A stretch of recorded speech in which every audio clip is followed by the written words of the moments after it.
really well of reading the audience to present the information, and it was well worth training for me. So please extend my gratitude to your team and the amount of time they spend preparing for those PowerPoint presentations. And I really enjoyed hearing all the questions that was asked in the room, and I did a lot of listening, and so another win for Clean Water Services. I had a really great meeting with Stephanie Phillips with the Urban League last week. The Urban League is reaching out to Washington County to find ways to help build knowledge and civic engagement in Washington County. I think they've been doing civic engagements with other county commissioners throughout, and is reaching out to looking ways to engage us, and had some recommendations, and it sounds like she's reaching out to many of you. So great meeting, and appreciate the Urban League for reaching out to us. I also had this week WCCC, the Washington County Coordinating Committee meeting happened, and what was on the agenda, there was a request from Tigard around transportation development tax expenditure request. There were over $2 million. That was unanimously supported for various projects.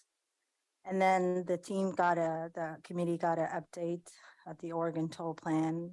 And I think this afternoon, one of our presentations during our work sessions will be about that subject. Look forward to transportation team getting that update. I know it feels like a lot of people have had enough of tolling, but this is a dilemma that keeps morphing into more dilemma. So it's exciting work and exciting conversations happening. So look forward to learning more about and hearing what our staff say. And then bulk of the conversation around the WCCC was focused on the TPAC city representative. There are a lot of city reps turnaround happening. So some retirements happening in Hillsborough. So the committee heard three city representative, and the cities will get to vote on that. I myself, representing the Board of Washington County Commissioners, we don't get to participate in the voting process. It's up to the cities to decide who should be their rep. So that's happening. And then the other conversation was the R1 Act, the regional transportation part of it. A lot of the mayors that used to be part of it, some of them are not returning due to also retirement or re-election purposes. And so the city's mayors of the WCCC are also having that voting process. They get to nominate and I think decide. I think there's multiple layers of it. They have to nominate one to start this January, and then they have to re-nominate somebody by June when the term ends for that particular seat. So, and many of the seats. So I think we'll also embark on that conversation ourselves eventually soon. And this morning, I think I'm looking at Commissioner Willie. We had a check-in or briefing. Would you like me to cover that, or? No, go right ahead. So I'm part of, I'm the representative commissioner for our TV Highway Steering Committee. And we're embarking on, I wouldn't say solution, but we're getting to the road to suggest some solutions, and naturally questions come about of the directions we're heading and where we're going. And so this morning we had a briefing with our staff, Washington County transportation staff, as well as Metro and TriMet in advance of our Thursday meeting this week to better understand a few things. And I wanted to highlight some of the key questions that the staff answered this morning. One of the questions were improvements seen on the division bus rapid transit line. I think that's a model we're using because that corridor mimics that corridor on Southeastern Division. And there were challenges with the fleet on this for the data and information about learnings from the Division Street won't be available until the spring of 2023. A lot of people were interested in learning. I'm interested in learning some of the challenges associated with the fleet, but that information won't be available. And then the other thing that was really interesting to hear this morning was the cost effectiveness and the safety and funding impacts. Bus rapid transit versus express. So that was something that came up, and tension between speed of transit and access to transit.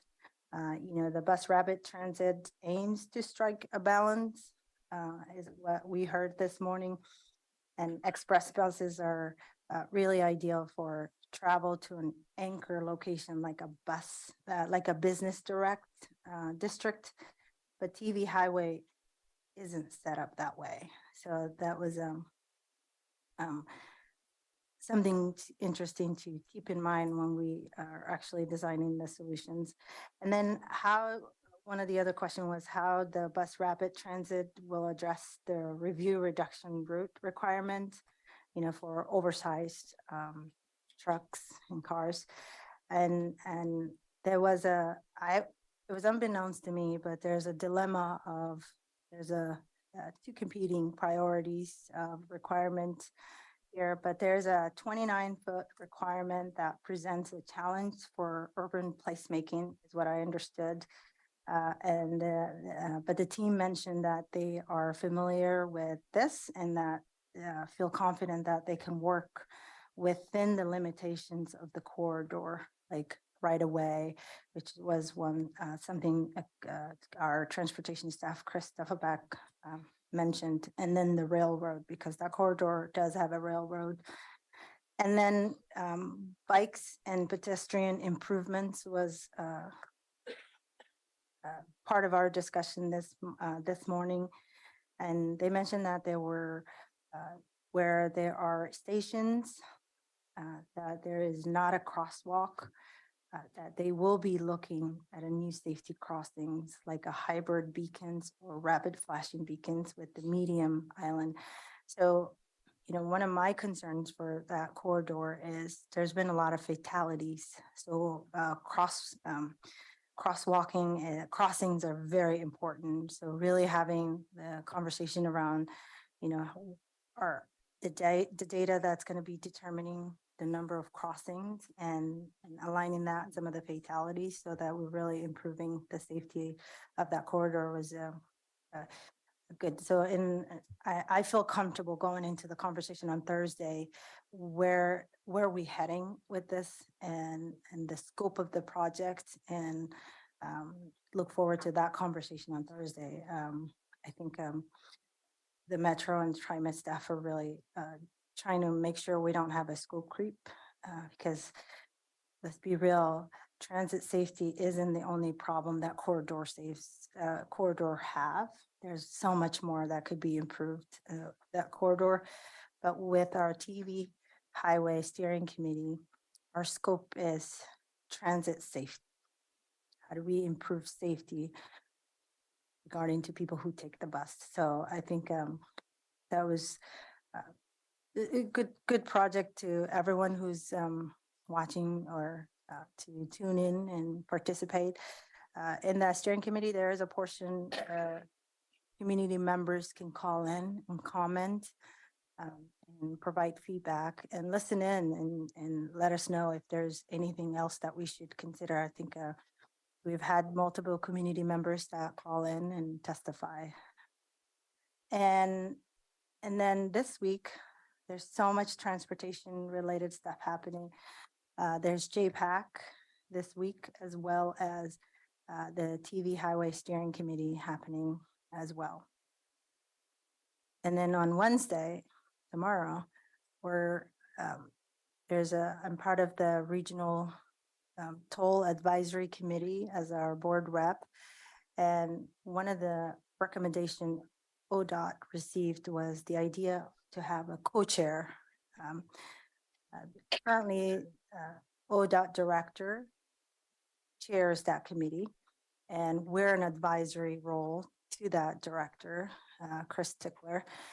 And after hearing overwhelmingly recommendations around, let's have a balanced approach to this and have a co-chairship or somewhat of a involvement, the director Stickler chose to have a committee that helps him put together the agenda and decided to have 3 people on that committee. I was invited to be part of that. So Washington County will actually get to develop the agenda for that committee. So it's really a good win for us, and our staff will be part of that, our transportation staff, and look forward to what that involves and looks forward to how we develop the agenda for the toll advisory committee. And with that, I turn in. So back on your TV highway, Mhm. one of the things that pertained to the division BRT that I don't believe pertains to TV highway is that for that corridor, I think it was the line 4, the buses were so full Mhm. during the course of the journey that they were having to leave people at the curb at stops because they had no capacity, which is one reason why they went with the FX buses that they did versus just use a standard bus. I haven't heard yet what the resolution is on the safety recall problem with the FX buses. Have you? I don't, it didn't come up. Hasn't been resolved yet? No, but hopefully when they release the data around the division, maybe that project in the spring 2023, maybe hopefully will include, but it didn't come up, and I'm looking to my staff and Megan as well, who was at the meeting with us today, because sometimes we commissioners might miss something. So we look to our staff and they're shaking their head that it didn't come up this morning, but maybe we'll get to ask that this Thursday. But thank you. Who's next? Okay, I'll go. Okay, go ahead. Oh, Chair always goes last. No, well, I'm just trying to move it along. Then I won't give you any big, long dissertation, but I appreciate that the new bridge over the Columbia will hit about $7 billion now, and I know there's going to be a lot of angst. Tolling is a huge issue, and it's not getting any better. So I appreciate that you're trying to deal with that. It's not good. I'm very disappointed today, and I'm not surprised, but disappointed to see that the microchip technology and Gresham, their $5 billion deal fell through, and so they're going to Arizona. Again, I'm not surprised. Arizona's throwing a lot of incentive, and I hope that's not some sort of canary in the coal mine for other activities here in the Portland area. Last week, I spoke at a group that was graduating through a fast start program at Willow Creek, as I mentioned to you. That was fun. Most of the folks who were low-income people, people of color, people of various genders who are now going to get a real opportunity to go to work for Intel, which is really great. I mean, it advances some people. Listen to John Mitchell speak. I've known John a long time. He's an economist, and he kind of predicted that we're edging towards recession. That's nothing surprising, but with the announcement, I'm a little bit surprised about that. Tomorrow we have a WEA as your representative retreat. Annually, you've probably been at them, and you've at them. I don't know what to expect, but I'll show up and we'll listen to it all afternoon. I have a bunch of meetings this week with various mayors and other staff on a bunch of topics in the district. So I'll just stop because I know we're way behind. So I guess Chair would like to go next. Well, relative to your meeting with the mayors, Ms. Angie, the email that you provided for employees about our budget situation, I was wondering if we should all on this board share that with the mayors in our districts. And I have a chair mayors meeting next Monday. I know some of you know. So I'm happy to do it for that. But I think that lays out the facts as well as the presentation from December 6th at our work session last week as well. But I thought I'd ask your opinion. I think share that message widely. That is also why I am lifting up and putting in the leadership update links into our agenda so that there is transparency in our full community, whether you're elected or not, has access to that same information. Thank you. I'll go next.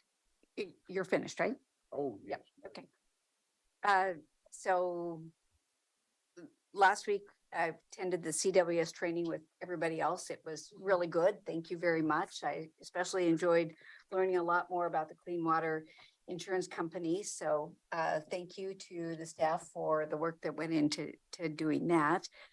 I have impact tomorrow night, and on the agenda is the policy framework for the 2023 Regional Transportation Plan, the RTP Climate Smart Strategy Update and Climate Analysis, and the continuation of the factors of homelessness, the regional overview piece. So that's what's on the docket for tomorrow night. Yesterday, I attended the WCSO swearing in and recognition ceremony, and I know Miss Angie was there as well. I really enjoy going to those and watching the families pin stars, and it's a really interesting thing. The other piece that they did was recognize heroic action in different situations. So if you have an opportunity to go, I would encourage that. Last night, I talked to a Girl Scout troop. That's always fun. You know, they were fifth graders, and Megan came along with me, and they asked a lot of questions. I was really smart from my teaching days. I took candy canes for everybody. So, know your audience, right? But what was interesting is that the girls were very active and had a lot of questions. And then they kind of slowed down, but then the parents chimed in. So the parents asked a lot of questions, and it was all of them live in unincorporated Washington County in District 2. So it was really good conversation. There may be some interest in participation in CPO 7. So, you know, I'm looking for that. The other thing I did over the weekend was attend the Cedar Mill tree lighting ceremony, and that was on Sunday. The cool thing about that was there were probably 100+ people there, and Virginia Bruce, Cedar Mill News, was one of the people that helped pull that together. And she came to me and we were talking for a moment, and she said, you know, this is the way we need to do community meetings. She said our CPO structure just doesn't pull people together for the fun stuff. You know, it's about land use. And so they're working hard to see if they can get a community center. They're working hard to see if they can get a community center in that area at Salzman and Cornell. So that was cool. Today I attended the Shop with a Cop experience, and Megan again went with me. I talked to Al Roque yesterday in a regular monthly update, and he mentioned it and asked if I would be interested in going. What happens is that the deputies come in fully in uniform, and there's probably 15, and they shop with a child that's brought from a local elementary school in the Beaverton School District. The child comes in with a list of gifts for their family, not for themselves, for the family. And it's pretty funny to watch these deputies. There was one woman deputy, most of them were male, trying to figure out what size socks an 8-year-old girl wears. So it was very touching and very well done. It was sponsored by the Raleigh Hills Business Association. After the event's over, they go back to the school for pizza, and the child also gets a gift. So the sheriff's office liked doing it, and the kids really enjoyed it. It really reinforces kind of that connection between youth and law enforcement. So it's a really good thing. Tomorrow, I'm meeting up with Mayor Beatty along with Commissioner Fye. I have scheduled a lunch with Representative Neron. I mentioned MPAC. I have a meeting with Representative Helm. I'm having coffee with Wendy Kroger, former THPRD board member, to talk about the Cooper Mountain Nature Area. And on Friday, I'll be attending the Safe Rest Pods tour. Here's a plug for the sheriff's office. The swearing ceremony for the last few times have been happening the same time as WCCC. So perhaps the sheriff, somebody should suggest, where's Aaron Cowett? I like to attend in person. I think I've only had one opportunity to watch virtually, and I'm sure it's not as fun as being in person, but yeah. Yeah, that is a great ceremony. It is fun to be there. Yep. Back on MPAC Oh, and yeah. JPAC, on the RTP Mhm. update, I found the documents that were included in the packet very good. Thank you. I would provide a piece of feedback that, for the Ped Trail Network and the transit network, I think we really need to give a safe option. I think that, that's not coming through, safety's not coming through high enough. Okay. So, Thank you. I think that's room for improvement, that we need to evangelize that for some roads, the roads that we have right now as is are just fine, but we need to be working on that safety element for those users. Then on the climate part, the information was useful to see. I think what we need is an ecosystem for policy and investment, and right now it feels upside down to me. Coming across as, well, we're gonna do this locally and that's how we're gonna improve things. It's like, wait a minute. As this documents, this region has invested heavily in climate examination and whatnot.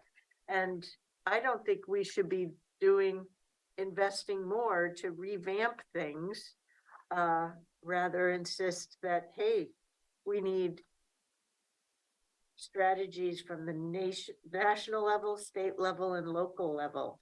So no more of this expecting regional and local policy without major funding support and major policy cover.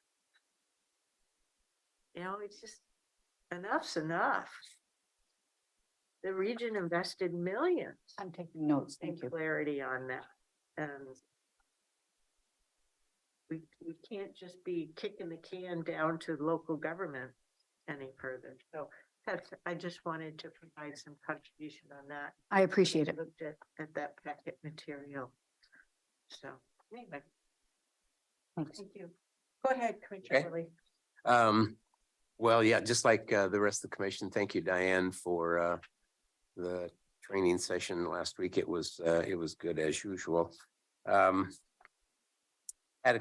We had Fair Board meeting last week. We finished up our strategic plan update that we've been working on for a couple months now. And so we've put the wraps on that.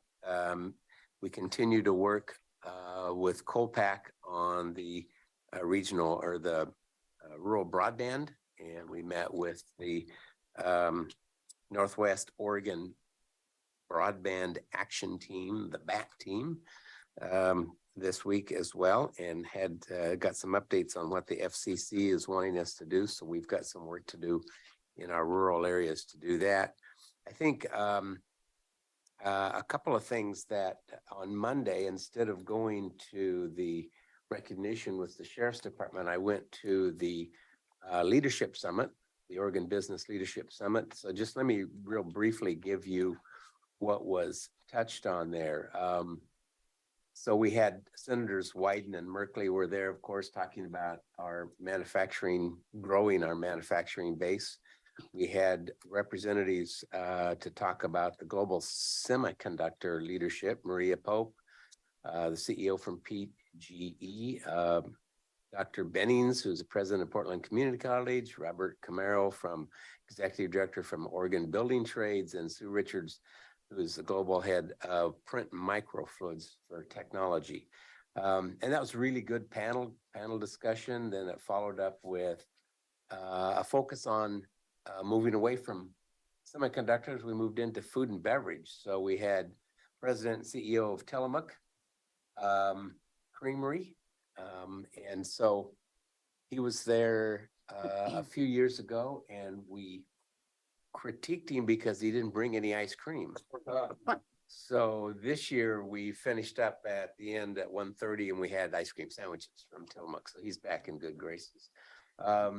We had a representative from the mayor of McMinnville, who was also the owner of Remy Wines. So she was talking about that. Manufacturing agenda, we had the president and CEO of Snetzer Steel, and the president and CEO of the Oregon Business and Industry, Angela Wilhelms. We had education conversation with Dr. Murthy from the president of Oregon State University. And then we had a conversation about homelessness with some people in a panel from executive director of the Central City Concern. The Portland Chief of Police was there, Government Affairs and Strategy Initiatives from the Portland Trailblazers, Chris Oxley. So it was kind of a good spread, broad conversation in the morning. Then after lunch, we had a conversation with Representative Dan Rayfield, who is the Speaker of the House, and Senator Rob Wagner, who is the president nominee for Senate. So both of them gave us their perspectives, and then a follow-up for closing was from Governor-elect Tina Kotek. So it was a good day. There's probably 1,000 people there, so it was well attended. And it's good to kind of get back together and see everybody once again the way it used to be back in the old days, I guess.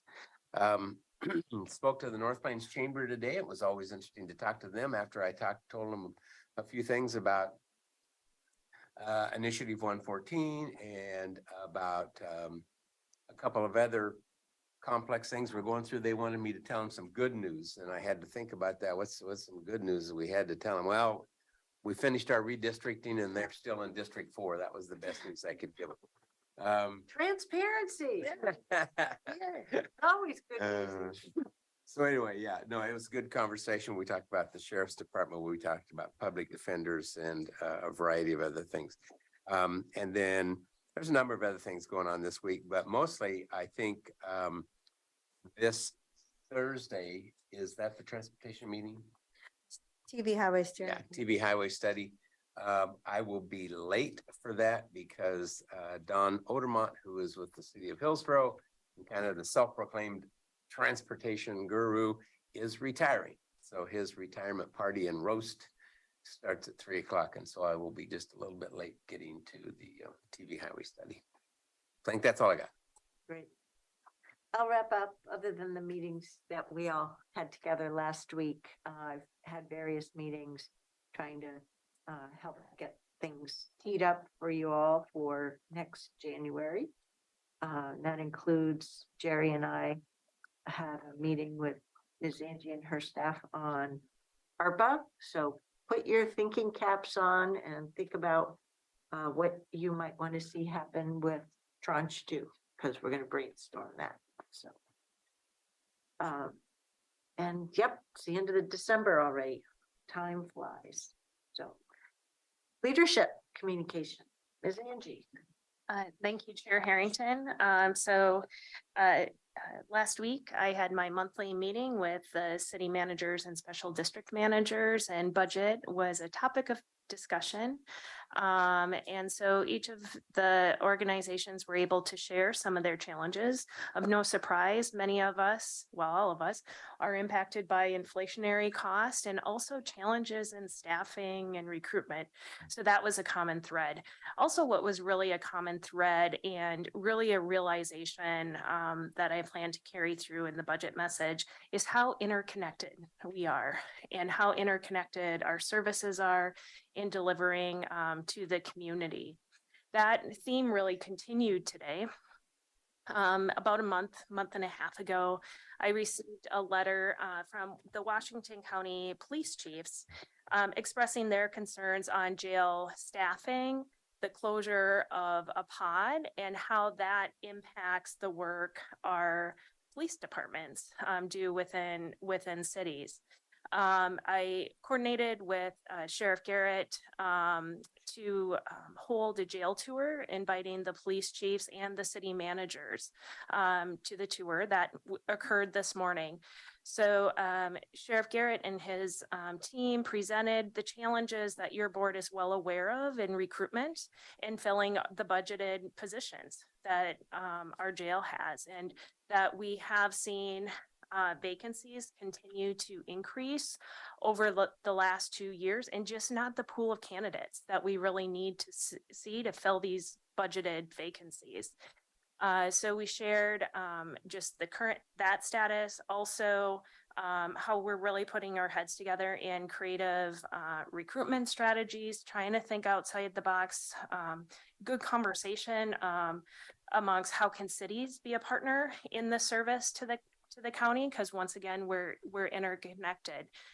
Also had an opportunity to, as your board's aware, we need to think about operations in parallel to capital needs. So shared, which the board will be hearing our first CIP presentation coming up, but the 48 million of emergency needs that we must invest in our critical 24/7, 365, some days a week facilities. And so it was really a good open dialogue on interconnectedness. I also had shared with the group, I'm hearing concerns from, in this case, cities of, public safety and justice concerns and service level concerns, and the reliance on WCCLS services, investments in MISTIP and transportation, wanting to see more investments in behavioral health and mental health. So just how we're all interconnected is really coming forward. And so through this, I've also shared in that meeting this morning, the challenges we have with our general fund. And this is going to be a challenging year upcoming. Working, as the chair had indicated, some brainstorming sessions. So to your board, we will be bringing forward on January 5th a budget communication framework to get feedback on how do we kind of set out to have these conversations, what's board leadership role, what's also staff role as we move forward through this process in a really open, transparent manner. It's incumbent on all of us to know and to evangelize that we're operationalizing transparency. No options have been set forth, let alone any decision making. So make sure you're delivering that message to all your mayors, city councils. So your jail tour did include information or presentation with them on the 24/7? Yes, it did. And for just the public's information, it's posted in your packet twice under the leadership updates, and also as part of attachment to the CIP presentation. Just really don't want to make sure this is missed by anyone as we move forward. And then I'm sorry, my computer timed out. I do have a couple other just brief updates. We also have an email from Ms. Angie about her vacation coverage. So that's all well laid out. So you've got that in your inbox. Yes, David Martinez is gonna be. Yes, so while I am on vacation, I do You typically. can get some stuff done, David. And Aaron. In the board's email, it does indicate that they'll be in the office those days as well. Also within your packet scheduled for this evening, the auditor is presenting his year-end audit report, which includes several follow-up audits. in a follow-up audit, the auditor doesn't always request a management response. Given the follow-up audits, I did feel I needed to draft a management response, even though the auditor did not request one from me. And so that has been just uploaded this morning into the board packet. I copied the board on that memo that I sent to Mr. Hutzler as well. I just wanted in the board packet for public transparency. However, I do not plan to be presenting on that this evening because Mr. Hutzler has not requested my management response. To that note, I want to commend staff for the work that they really have been doing over these last, especially 2 push weeks to help the auditor complete his work and the follow-up audits that he wanted to complete by the end of the year to present to your board. So just kudos to staff and their diligent and not surprising, diligent work in this space. I read that report. You did a good job on it. Thank you. Animal service hours. This is one area that we have some unexpected service pressures. We have a staffing shortage. We have 4 vacancies and 3 staff are out on light or limited duty. So this is a significant reduction in our workforce. So we are changing hours at the animal shelter. This information will be posted on our website.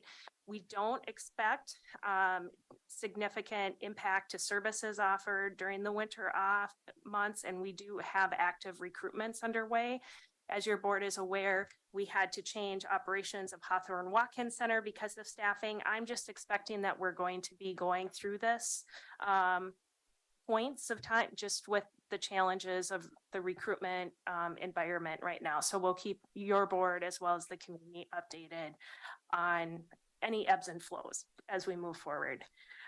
Really excited to share Westside Commons this week. A request for proposals will be released to hire a consultant to lead a business and operations review of Westside Commons with the specific focus on wingspan. The purpose of this project is to review the current business plan and business operations now that the facility is open and we're past COVID as well. The report will include benchmarking of similar facilities, updates to the financial pro forma, and a full operations and business plan review. This information will be presented to the board, of course, upon completion, and staff have really had a great working relationship with the Washington County Visitors Association on this project, and the Visitors Association is contributing approximately half the cost for the consultant. So I'm really pleased to see how that relationship has grown and fostered as we move forward. And I know that your board does have an interest in this space to kind of understand and ensure that the operations is sound at Wingspan, and also it continues to be an enterprise fund type service. And with that, that concludes my update. Before we move on, can we go over the letter for the judges? Yep. Aaron, would you like Aaron to come up? Yes, I would. Aaron has led the drafting of this letter. Thank you, Chair. Good afternoon. Hi, Chair Harrington. Board. I'm still a little hoarse from a cold, but I'm feeling a lot better. So I won't scare anybody up here. So the letter. Yes. So we have it. I chatted with Aaron yesterday. I found in the 3rd paragraph, the second part of that paragraph was a little confusing to me. Is it still in there? No, I took it out. Oh, I was like, oh, okay. I read the previous letter. My bad. Does anybody have any questions, or are you thumbs up on the letter? I'm okay with it. Thumbs up. I don't know that I am, and I tell you why. I fully understand that we need the judges, 100%. I fully understand we don't have the money to put up a courthouse. I don't know how that all plays out. It's very confusing. So should we send out something? Yeah, I think you tried. I read your letter, and you tried to delicately say that we had to provide facilities, but I don't know the answer. I mean, it's kind of like, I want your money, but I don't have the facilities to do anything. It is exactly that. It's confusing. It's, you know, the workload suggests that we need new judges. I think we all agree that we don't have enough judges for the workload and the filings in Washington County. However, this was an unplanned, we didn't know that the Oregon Judicial Department was going to ask the legislature for 2 new judgeships. And I think there's that tension between what we need and what we need to ask for, and yet we don't have the space for that, and we have to create that space. Can you tell me, and I don't want to waste too much time here, but let's say they grant the 2 judges Mhm. and we don't have the money for a courthouse, then what happens? Well, that's the question. So we are So looking you're asking for our money? facilities team to look at creating that space. And the timeline for that, we're talking about the next biennium. If the legislature were to grant 1 or 2 judges, we'd be looking at about a July 1, 2024 start date. So that's sort of the time horizon that we're asking our facilities team to work with us on seeing what's possible. And we'll be coming back to your board for more details in what that scenario looks like. I'd rather we do it this way than we go create the space and then beg to get it, and then it's 2 more years. So we got 18 months to Yeah. pull I'm not this together. opposed. It just So seemed like we were in a catch-22. It is. Terrible. Yeah, okay. Yep. I'm fine. I think we're all in. All right. Thank you very much. And darn it all, Miss Angie, there was something you said that I meant to ask about. Oh, well. No, that's January 3rd. Anyway, Mr. Carr. Thank you, Chair Harrington. I'll just provide a really brief update on Measure 114. As you know, Judge Immergut has granted a stay of implementation for 30 days starting December 6th. There's also a pending state court case out in Harney County. The judge there, Judge Rocio, issued a temporary restraining order ex parte, which means only one party was there last week, and there was a hearing this morning on extending it. He decided to extend it. The extension is open-ended till the state tells them that they're ready to implement the permit system. So the permitting portion is stayed. The ban on assault weapons I'm sorry, not assault weapons, but large capacity magazines was not stayed by Judge Immergut. The hearing was still ongoing last I checked a few minutes ago out in Harney County. So we don't know what they're going to do about that. So it's possible that portion will go into effect. But not clear. We'll see what the judge does. There was an attempt to seek what's called a writ of mandamus in the Supreme Court, which is an extraordinary writ where a superior court directs a lower court to do something. So the state went to the Supreme Court last week and asked them to stay Judge Rocio's stay, and the Supreme Court said no. Which is not unusual because it was a temporary, the way temporary restraining orders works are you do it with one party and then set a short time hearing. It would be very unusual for the Supreme Court to intervene between the initial entry of the TRO and the hearing, especially since the state is to some extent consenting to not implementing the permitting procedure because no one's ready. So we are going to arrange for the sheriff's office to come before you to discuss how they're planning to implement this measure as we go forward. In the state court proceeding, the state government said that they expected it to be sometime in February before they're ready to go forward with the permitting system. There may be some challenges. We've heard that the Oregon State Patrol is interested in charging the counties for the background checks. So if they charge us, and as you know, the fee to the permittee is limited to $65. So if they take any portion of that, it'll be making it even harder for us to implement. There's an ongoing negotiations between the statewide sheriffs and OSP on how that's going to work. I promise I will keep you up to date as things move forward on this. Thank you. I need to go back. Ms. Calvert, I just downloaded the packet again and the letter's the same.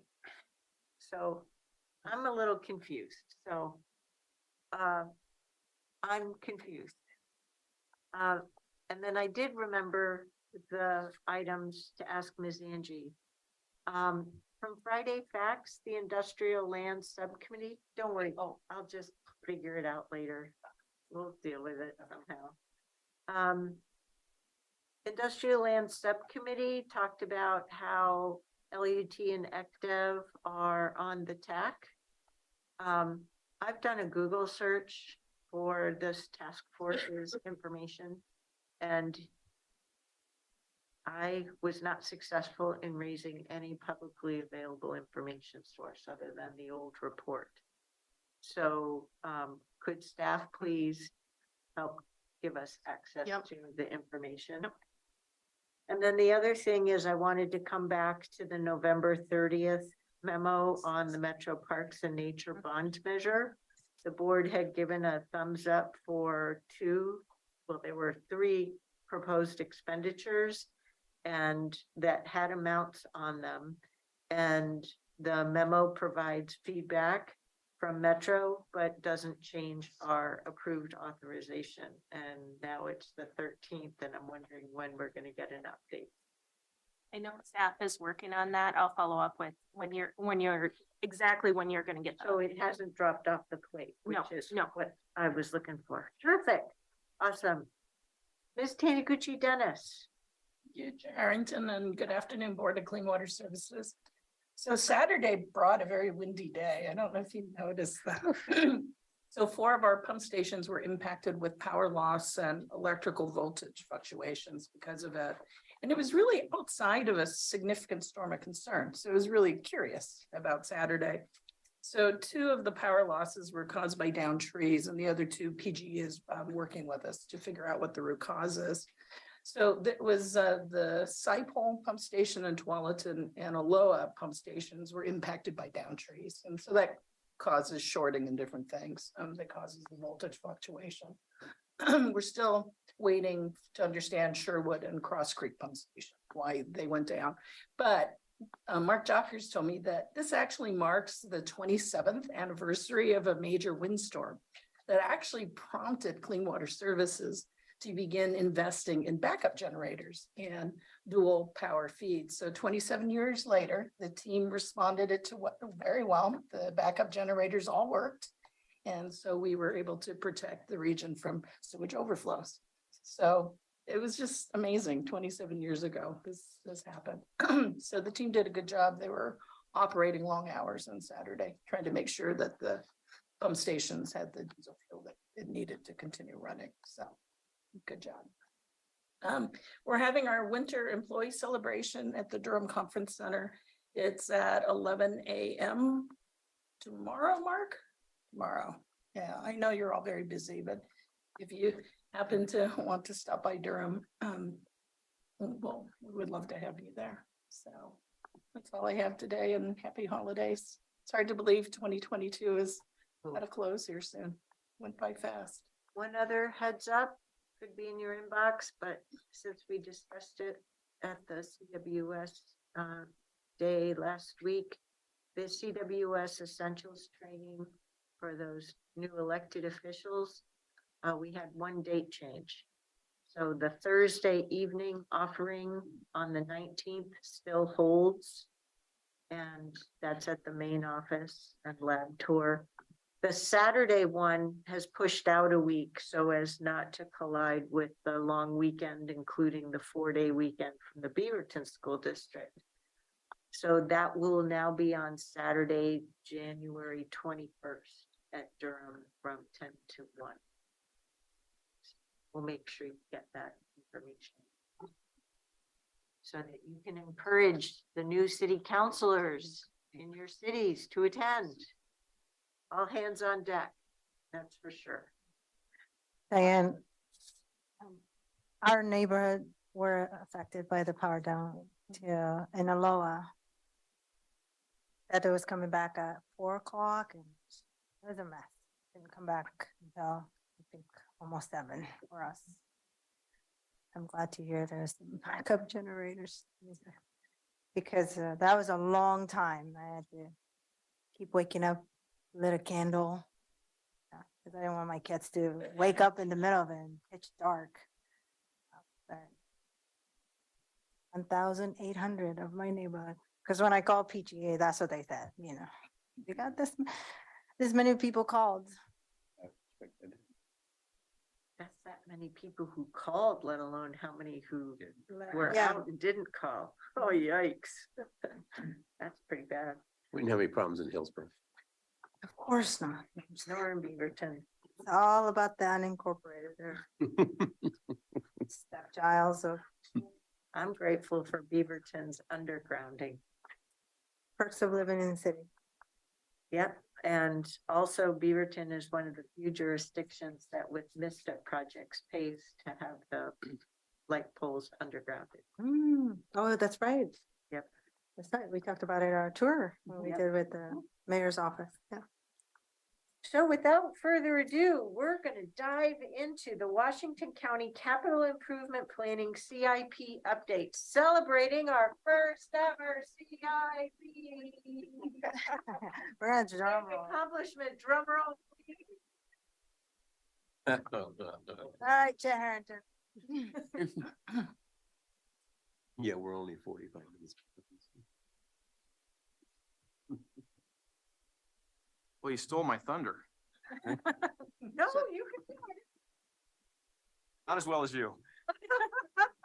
I would like to say, though, that, I mean, it's nice to be able to sit here and have some good news to talk about making some progress on a very important component of our budget process redesign. So it is great to be able to sit here and do this. But today I'm joined at the table with Stephen Roberts and Laurel Brown, and they'll join me as we walk through this presentation. I also want to acknowledge the cross-country team effort to build the CIP where we are right now. So this includes, and I'm not sure if who's in the room or not, but if you're in the room, please raise your hand if I call your name. But Cindy Downey, she's a senior financial analyst, and Joe Yonkins, a capital project services manager in our land use and transportation department.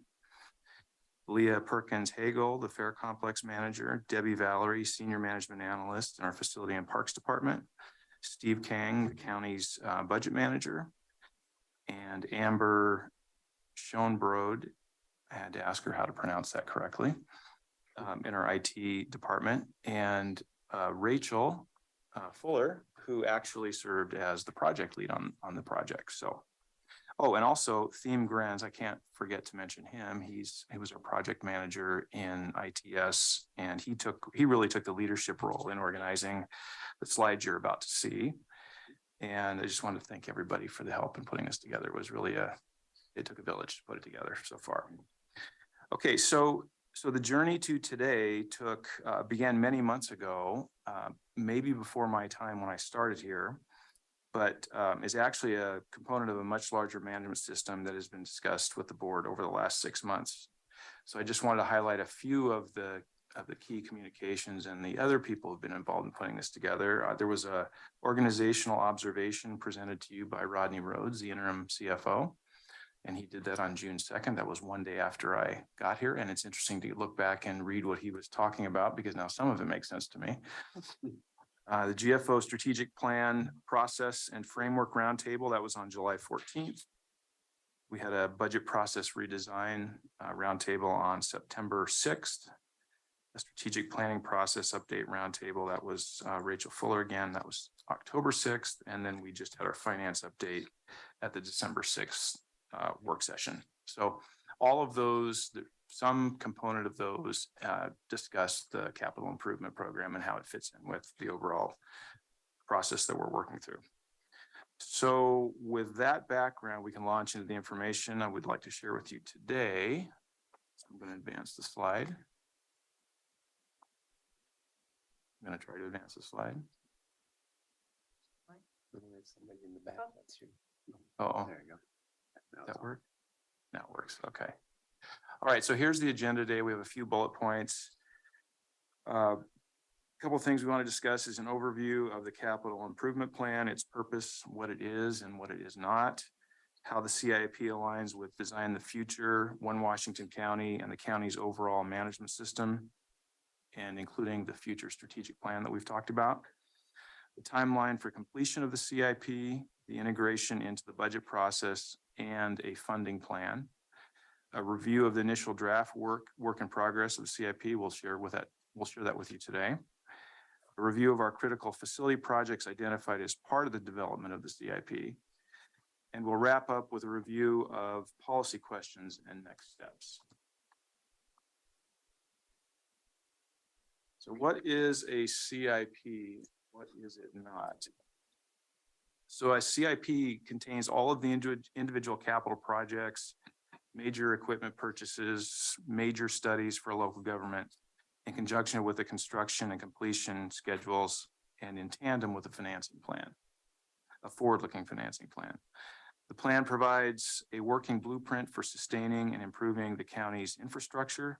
It coordinates strategic planning, financial capacity, and physical development. A CIP stands at the epicenter of a government's planning, facilities, technology, public works, and finance departments. As you can see by the circular graph, the CIP is a working document that is reviewed and updated annually to reflect the changing community needs, priorities, and funding opportunities to ensure that the infrastructure exists to advance the county's strategic and long-term goals, objectives, and outcomes. The circular graphic represents something real similar to what we've talked about in strategic planning. We have a long-term strategic plan, we have a long-term capital plan, and we have the opportunity to revisit that at least annually, to make sure that we're staying on track. A 5-year capital program projection is also required by the county charter. Additional benefits of a CIP include helping the community anticipate future needs rather than reacting to problems in the moment by allowing lead time to get the necessary resources in place gradually, as opposed to having to do it all at once. Proper preparation necessary to determine the most economical means of financing a project. When prepared collectively, the CIP helps increase buy-in among officials and employees and helps voters understand its importance. The CIP puts the community in position to quickly take advantage of federal or state grant programs and opportunities. So while the CIP is not an approval to spend funds, it does bridge the gap between the planning process and the budget process.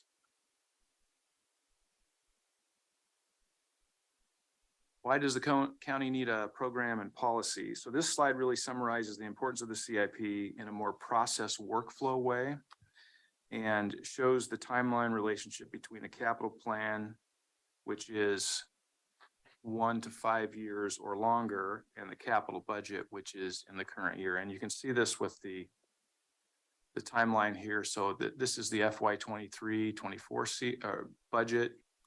And then we have our CIP that runs out 4 or 5 years, or even longer in some cases. But year one essentially becomes the approved capital expenditures that's in the budget. And then we move to next year and we keep the process revolving over and over again.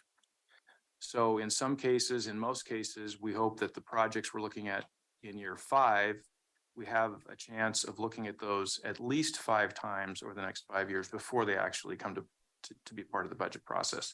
So by the time you see them as part of your budget process, you're well versed, you know about the project. We have a funding plan laid out for them. Projects in the long-term capital plan are evaluated and adjusted at least annually as a precursor to the annual budget process as the plan evolves over time. And the projects are evaluated and refined. The projects in the first year of the plan become the basis for consideration to be funded as part of the annual budget process. And you've all seen this graphic before. We've shared this several times in the past.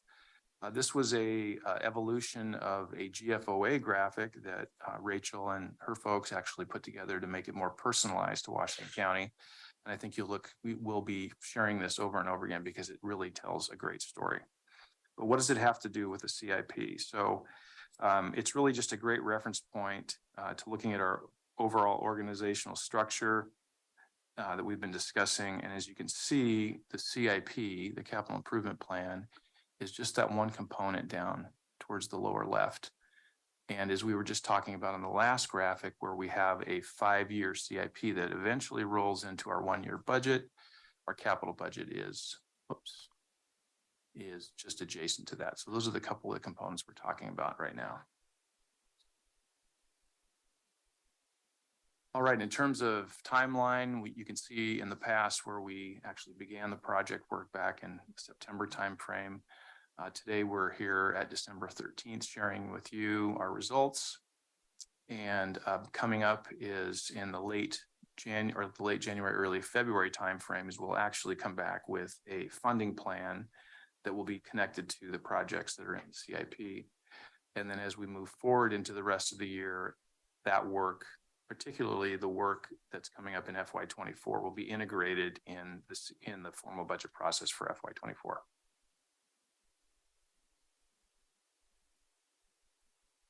Any questions at this point? Your CIP threshold, anything above your capitalization policy? Yes. Okay, and that includes even with the capitalization policy and your capital outlay, you have multitude of purchases that are similar. But as long as what is is it a $5,000 capitalization policy? I don't know. How much do you capitalize things above? I can tell you the last county I was at was 5,000. I'm not actually sure. Yeah, it's 5,000. You may or may not have it. Yeah. So, yeah, so to answer that question, the capitalization policy, as you know, is in accounting, is in reference to an accounting activity that those are items that go on they get depreciated over time. Yeah, fixed asset register. The capital improvement plan may or may not include those items that go on the fixed asset register. So if they are funded through, generally, if they're funded through a normal operating procedure, even if they're capitalized, they wouldn't be on a capital improvement program. But if they're not funded through a normal operation, they would be on the CIP. And the line between the two is— I asked that, as you know, is I thought that would be the answer, but sometimes the capital outlay will carry forward through contingency. They're building up contingency reserve, and they're planning on the roof that's going to cost, and you had a bunch of those, so much money, and I say, well, if I've set aside 50,000 a year for 5 years, in my capital outlay, then I would have 250,000 due. I don't know what you have in there, but your capital outlay budget items are pretty good size. I suspect you've done an analysis to see that there's no additional cash in there. Yeah, and that will be all part of, as we move into a funding plan. Part of what you're talking about is funding your depreciation over time to make sure that you have funds set aside to, replace that roof, to replace the HVAC units and so forth. And I didn't know if we were doing that. I can't tell what's buried. So. No, we're not doing that right now. All right. Okay. What is that number? Do you know, Greg? I don't. Okay. I just want to kind of ground us where we are in this process. We are at the pure development, taking in essence projects from various lists and areas across the county and combining it into one plan. So we don't have the financial questions answered in this presentation. This is really the start of the development process. Yeah, when we move to your timetable that you had in the previous one with the funding plan starting in February, it looks like. That's when we'll start getting into more of the granular details of depreciation and value. How we're going to fund it. Yeah. Yeah. All right. It's a good question, though. Okay, I'm going to turn it over to Stephen and to Laurel to take from here. Thank you for catching the list. It's no longer in the board initiatives, as you know. As Angie said last year, she was catching it. She caught it, and now the team has And she threw it. taken it. Tossed it to us. Since here, you take this. It's an accomplishment. Indeed. Well, good afternoon, commissioners. I'm Stephen Roberts, Land Use and Transportation Director. I'll talk just a little bit about transportation. As Greg alluded to, there's also an information systems or information technology element in the capital improvement plan draft that's in your packet. And then I'll turn to Laurel to discuss parks and facilities as well. And I think to reinforce what Administrator Angie was just saying, this is a snapshot of a work in progress. It's very much a work in progress. And so we are looking for opportunities to improve our practice. We've identified some inconsistencies in terminologies, things like that, that we'll be refining as we move this forward. So, but I think wanted to just share this as it's in progress, so you're along for the journey as it's being developed. So, so a little bit about transportation. So that's obviously just one element of the CIP, as I mentioned, and then you know, it is an important tool for us as we think about how to operationalize and implement our transportation system plan. And those plans are happening at the city level, at the county level, at the regional level, and even at the state level. But we're focused on implementing the Washington County Transportation Plan. This is one of those really important tools that we're looking forward to taking advantage of to help us as we do that work. You know, transportation projects are complicated and they take years, sometimes a decade, or sometimes more, to see through the planning, design and construction phases. Some are just very, very complicated. And so the importance of planning these out in advance is very helpful for us too. And I think, you know, we're obviously in an environment right now where we're seeing unprecedented cost escalation. So we're dealing with a number of challenges. And so we're working on how we continue to meet our existing commitments as well as continue our planning for future needs. And so the transportation sheets, the sheets that look like the ones you see on the slide here with the blue headers at the top, those projects that are captured in the transportation plan, those are primarily projects that are already in process in some fashion. That means they're have been prioritized through whatever prioritization process we use. Typically, they're funding-based approaches. So we have a process for how we prioritize MSTIP funds. We have a process for how we prioritize urban road maintenance district, bicycle and pedestrian improvement funds. And so these are mostly projects that have already been through some kind of a prioritization process and are in some stage of work. So you can see the number there. There's 80 plus projects, as I recall, or right around 80 projects in that list. So we are quite busy and have a lot of good work that's happening around the county. And you'll notice there was also a separate list at the back of the packet that really wasn't labeled, but it's has the orange kind of header at the top. And that's really a list of what we've identified as some unfunded needs, things that we know are on our list of things to do at some point in the future, but where funding has not been allocated through a funding process at that point. So that's really designed to just help give a picture of some of the identified needs that exist out there in the community as we're working toward implementing the transportation plan. And those are all on county arterials and collectors. Primarily, Part of correct. that Yes. misstep system. Correct. Yep. Yes, and a lot of those, the source for many of those projects is from what we call our TDT, Transportation Development Tax Project List, which also is focused on arterials and collectors. And by being on that list, it indicates that a project is eligible for TDT funding. And if developers build certain improvements, they also can receive credits against their TDT assessments. So, but it's a good list that just, again, gives a good picture of some of the many needs that exist out there. So, got that under control? We're all good? Oh, I don't know. Okay, all right. My apologies. Some of the sources I mentioned earlier, so the projects that you see in the blue sheets, the transportation projects, those have been allocated funding through the MISTIP 3D process, the 3E process, and the bonding cost sharing programs. And as you know, the MSTIP process, we typically come back to you on about a 5-year cycle to prioritize another round of projects based on the amount of funding we anticipate in that next 5 years. And then, as I mentioned, the project delivery can take somewhat longer than that 5 years. We're just talking about how to allocate a certain amount of revenue, and then the projects move into the delivery pipeline. So I went back to the last misstep work session, and it talked about coming back to the board with the 23 to 28 list. So I assume, thank you, Rachel, I assume that will be happening sometime in Q1. That's our plan. And so I find myself a little bit in this wondering space. You had 3C, D, and E. So you have those approved project lists, or what the estimate was now. With the money that's in this first ever CIP, are you grounding those projects in today's cost estimates?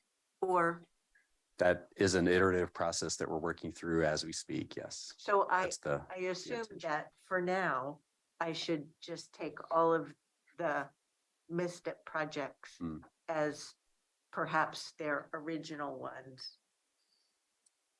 That, yeah, I think I understand the question, and that I is, think what I have to do is hold my question to the next steps to understand when when a first ever adopted CIP is done by the board, will all of the projects be baselined to a 2023 cost estimate, or will it be a whole mix? And I'm fine with if it's a mix. I just want it to be clear in the CIP that we adopt what time frame those cost estimates are. That's all. right. And we can clarify that as part of the assumptions in building the CIP. Because otherwise you'd have to go through it every time you update it. Exactly. That'd be awful. I think it's a good comment. Everything should be price index. If it's not, it's a worthless CIP because it lasts for a few months. So hopefully, the best you can. I know it's a crystal ball, but price index everything. Mhm. Indeed. Okay. All right. So let me move on here.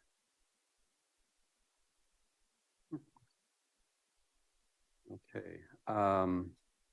And I did just want to make a mention in that orange table, the unfunded, what we're identifying as unfunded projects. That does, if you'll note, it does include all of the candidates that have been identified thus far in that MSTIP 2328 process. So we've tried to capture those and call them out specifically for information purposes. And again, those, as we continue to refine that list at some point in the future, we'll be adding those and rolling them into the sort of working projects, if you will. Well, you scored because those sheets are the only ones I didn't look at line by line. There's a lot of lines, I go, I think done. there's only so much bandwidth, I understand. 4.5 pages of those. Yeah, I know, and I feel the same way, trust me. I bet. No, it's great work, and I really appreciate our staff team that worked hard to Definitely. get that pulled together, so. Yeah. It's very important. So again, I think, we'll continue as we're developing the CIP. We'll be continuing in the space of looking at the different funding streams through the process that we have, but we'll really be pulling it all together in the CIP and that's something that we have not been doing historically. So we're really excited about doing this and think it's going to be a great tool, as I said, for moving us forward. And I think with that, unless there were any other transportation questions, I'll pass it on to Laurel. Oh, you do, yes. Thank you. For the record, my name is Laurel Brown. I'm the Division Manager for Facilities and Park Services, and I'm excited to be here today to talk to you about the facilities component of the CIP and the key learnings that I think we experienced as a group during this first effort. So if you are looking at the facilities CIP, just to kind of walk through the way this works in my mind as the facilities manager, what we have laid out initially in the closest years are those critical facilities infrastructure needs that we've been talking about in relation to congregate care. Those are front loading the plan because of their urgency, their accelerated rates of failure, and their potential for interrupting service delivery, critical service delivery.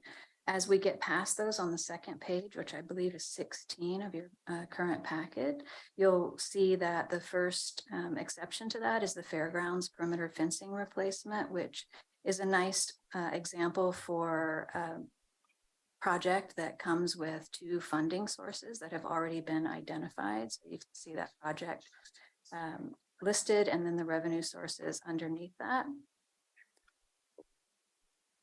Yeah, then you'll move into a whole list of items that are listed, are kind of parked out into FY 27-28, which is the 5th year in our plan, indicating that There have been no firm decisions made or funding identified for those projects.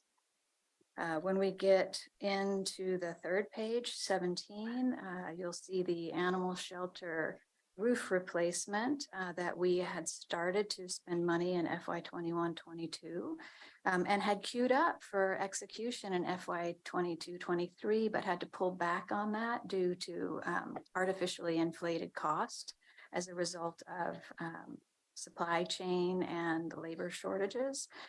So we postponed that. And in this plan, you'll see that it's tentatively placed in 25-26.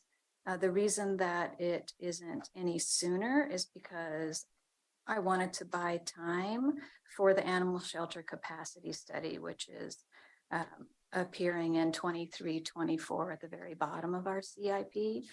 The information that we gather from that study will help inform the future of that building and guide us in investments that we make in that building going forward. So in year 26-27, I'll just kind of skip ahead a little. You'll see that that's where the Walnut Street seismic improvements are currently shown. That's something that we've been talking about as a group for a long time, but absent a CIP, there's been no place to anchor that. And with any luck, now that it's anchored there, what would happen with board approval is that would slowly march forward towards the present time so that we can actually execute on that important project. And then back. Is that estimate of 901K, is that grounded in reality? Well, it certainly is grounded in some sort of reality, yes. And I think that the important piece is 16,400,000 is what I should be looking. That's, yes, thank you. And so that 16.4 million, the intention of that number is to represent only the seismic upgrades and none of the follow-on projects that are listed below that. It would be an interesting idea to go in and do that much invasive work and not take care of those follow-on items. But I think it's important to understand what is the base cost of doing this. Because it was only a project that showed up on the gain share list for us. We've got no information about what work went into the Walnut Street great seismic retrofit estimate. Zero. That's why I'm like, well, how credible is this 16.4 million? It's pretty credible. It's just a number. No, it's not just a number. That one, there actually was a good deal of study done, and you can see that. And I'm glad you brought this up because now I can talk about the first column of numbers, actuals through 21-22 for the seismic retrofit. You can see that there's been $98,000 already spent on design and development on that project. So I think it's a credible number. And I apologize because it was spent before I arrived. So I don't know exactly when we incurred those costs, but I have seen the studies and I look forward to sharing them with you. So after the seismic upgrades, you get into the place where we get to do more planning, and that is front loaded again in this plan so that it can provide us with the information that we need to further populate the out years as we go forward. So is it realistic to plan all those facility studies all in 1 year? Or is that just, it's a starting point, Catherine, I get that. It's a little of both, I think. Some of these I hope have alternate funding sources. For example, the animal shelter capacity study.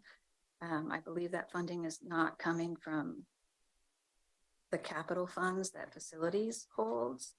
But it is a very sincere intent to execute these studies. So what I want to make sure is that, Ms. Angie, you have, by seeing all 4 of them in the same time period, what you're telling me is that you have the staffing and the financial means to do these studies all at one time in that year. So that's how I'm interpreting it. No, we wanted to not have these studies lost at this time to ensure that they continue on a list. As we refine this and align it to a financial strategy, some may go on. So to this kind is of a the side. starting point. This that is the they're on starting. list. They're on the list. Gotcha. Caught the list. Got This it. is we're just learning how to walk right now. Got it. And if I could add something, that's really the purpose of this list, is to be able to look at everything we have on the horizon and make sure we don't have those overlaps. So that's really why we're doing this. as So well. I am so delighted to have this information. So I know we have this first version for us to get a tasting of today. And we know we'll be adopting a CIP, I assume, with the budget. Mhm. At some point, will we see, or will it just come with the proposed budget? Here's a proposal, or will there be another step in there? Because I assume you're going to do some work between Mhm. now and proposed budget for things. There'll be at least one more step. Okay, Yeah, at least one more. I'm with you. And that's where I do appreciate just your board allowing the capacity on roundtables for quarter 1, quarter 2 of 2023, because we will need board talk time to talk through some of these evolving components of the budget.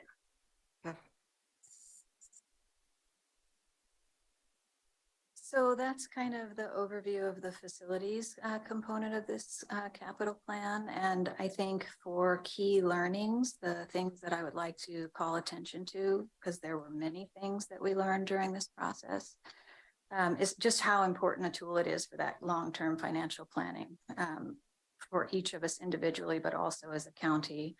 And how obvious it is that it will be an excellent decision-making tool for us to share information with your board and the community in the spirit of transparency that will drive these kind of conversations so that we can be certain to include all of that information at each touch point.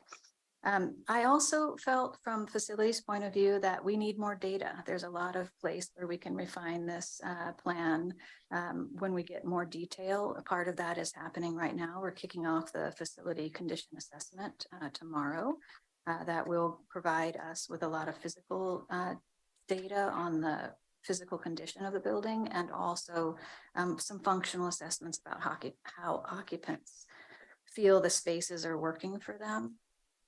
Also, the capacity and feasibility studies that will be smoothed out across that capital plan over time. Those will also further inform future plans. And the countywide strategic plan that is on the horizon will help us create something that's more refined than what we are starting with today. The other thing is that as we work together to create this, I felt like it is maybe the thing I've done at the county so far that most exemplifies the one Washington County mentality.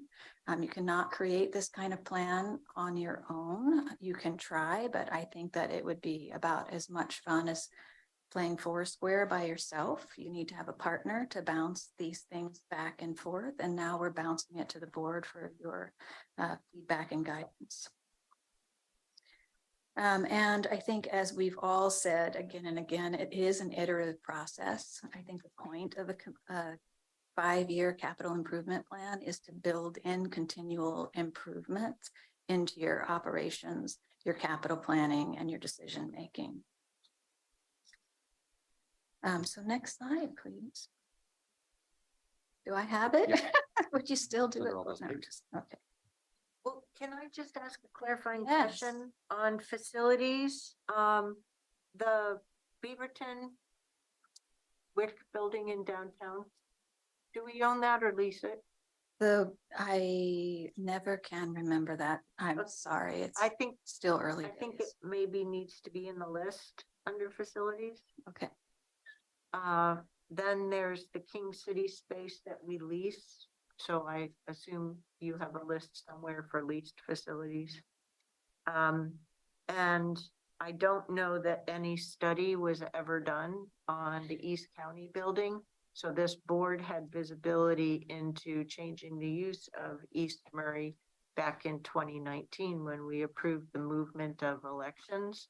But that looped back to us on funding and using that space differently, because we said we don't want just the sheriff taking over that space. So I'm wondering about that being on the list, and then also the most recent Adams Street purchase as well. So if the inventory isn't in the CIP, I don't know where else to look for it. So that's why I figured I'd raise it now. I'd like to raise two as well. It's good. Good point. One, it's not always ideal to monetize certain things, even roofs, but they can be done. And so I'm going to ask you how you do that. I mean, you don't always have to have a complete new roof. There are ways to componentize. So maybe with your next time you're back, tell me which ones can be componentized. The second one, out of curiosity, this goes back a few years, several years. When we built the Walnut Street facility, it was told to the board at that time that the way it was structured, we could go up a floor or two. I don't know if that's true, but we were told that. I And- missed the very last. Well, the we were Walnut told, Street, yeah. what were we That told? that facility could be raised. It could put another floor or two on it. Oh. It was billed as additional storage space for records. It could be additional office space, could be additional courtrooms. It could be lots of things. If that's true, it's cheap to go up. It's expensive to go out. I mean, you only have so big a footprint. So I'd really like to know that, because if it can be done, there could be an ad on there. I will find out. That's very interesting. I And have not heard that. And it may be wrong, but that's what we were told at the time. I'll find out.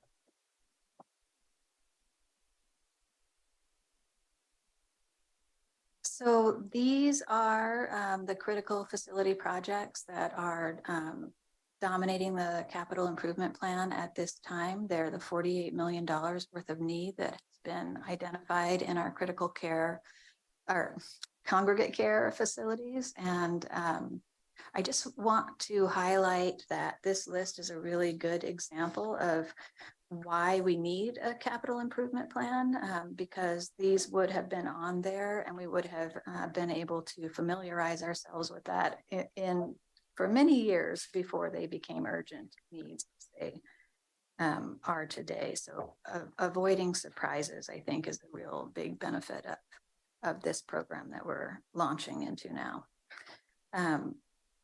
They were included in detail in the briefing that your board received in October, and I won't go into a lot of detail now, except to sort of run through and say that at a high level, what we're looking at are several HVAC replacements. In each case, each of these buildings has HVAC that is at the end of its life, that is using refrigerants that are no longer legal according to the EPA. We are struggling to find parts for these systems, and they are not built to meet current standards for indoor air quality or outdoor air quality, handling smoke events and high heat events. These are all additional pressures on equipment that is past its end of life. In the jail specifically, we've also discovered some latent defects in the main lines for the domestic supply, which are causing those pipes to erode from the inside out. And this would be the time to take care of those. We need to address our fire detection system, which is also original to the building and is no longer supported by vendors. And we need to go back and retrofit the pod areas with anti-jump barriers on those second floors to create a safer environment for staff and AIC. While we have pod closures, it is the best idea to go in and take care of things like the shower restorations, which are posing a threat to the integrity of the facility. And because the HVAC system is on the roof and because the roof is compromised in several ways, that is the time for us to go in and design a roof replacement so that we're only lifting that HVAC equipment up once. We're putting in a brand new roof and we're setting it down and walking away for the next 26 years, I hope, other than everyday maintenance. Community correction, or excuse me, Harkins House, it's the same kind of combination, but limited to HVAC and roof replacement. That HVAC system is a critical replacement. It's a 24/7 occupied building, and I am very concerned about our ability to support it through another high heat summer. Community corrections, another HVAC controls, and a bathroom refurbish where the building was built with finishes that just are not withstanding the kind of use and abuse that it receives in that environment. And then the Justice Service Center HVAC replacement project, which is overdue and also critical. And I will say that it's, when I say HVAC replacement project, it's not just about air, it's also about water that is being piped through the building to cool or heat the air. And so what we're seeing is a lot of failures in that delivery system and additional damage to the building when we have water intrusion, which just happened I guess it's been about 4 weeks now, where we lost heat to the first and second floor of JSB because that system sprung a leak and we had to shut the whole building down so we could drain the pipes, repair the problem during working hours. I mean, these are all the ways that we do not like to address these systems. So I think that is it for me, and I see Tanya, Ms. Andrew may want to say something. Yeah, so for board's awareness, and I'm just looking for concurrence from the board, I have directed Ms. Brown and her team to start moving forward with all of these critical facility projects outside of getting to the contracting point. We are going to be following up with your board just on the funding plan in January of next year, but time is of the essence. So I just want to make sure that your board is comfortable with that direction that I have given staff.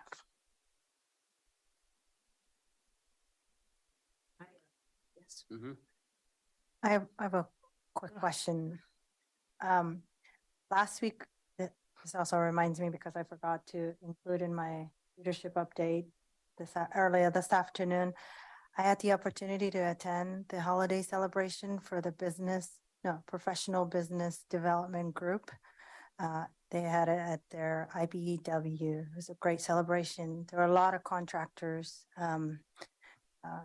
specifically more construction related.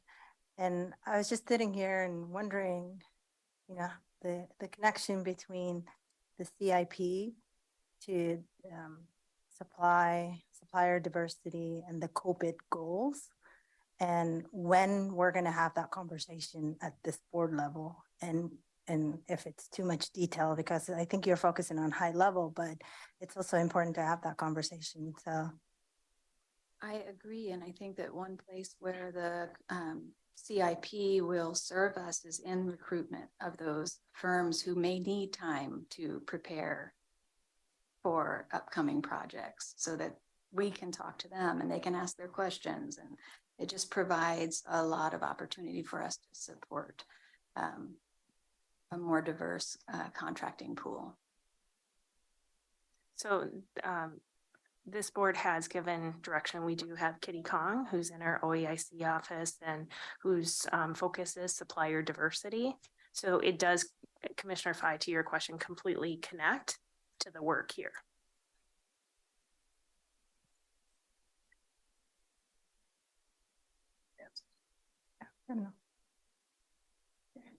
And so, Commissioner Fye, I do want to make sure, were you comfortable with the direction that I had given the team to start working on these critical projects, and we're coming forward in January with the funding model or plan? yes, absolutely. Okay. I think the point I mentioned that is I didn't want supplier diversity in the COVID goals to be an afterthought. I wanted to have it the forefront that we're centering these goals and Mhm. that we're not later on struggling to find. We're actually supplier, like a diverse contractor, but we're actually have a goal and an alignment within our own strategic plan. So I just wanted to, and it sounds like you're shaking your head. Mhm. Yes, thank you. Yep. So just to stem off of that real quick, just a point of clarification that the funding plan or the funding proposals we'll bring back at the end of January, beginning of February have to do with the critical financial or the critical facilities Just that. projects. Yeah, just. those. 48 Yeah. million. Yeah, just 48 million. Yeah. Next steps, any questions? We have a few policy questions up here. Approval to begin development of a multi-year CIP program, approval of just begin the draft of CIP policy, and obviously just we'd mentioned approval to bring back a critical facilities funding plan.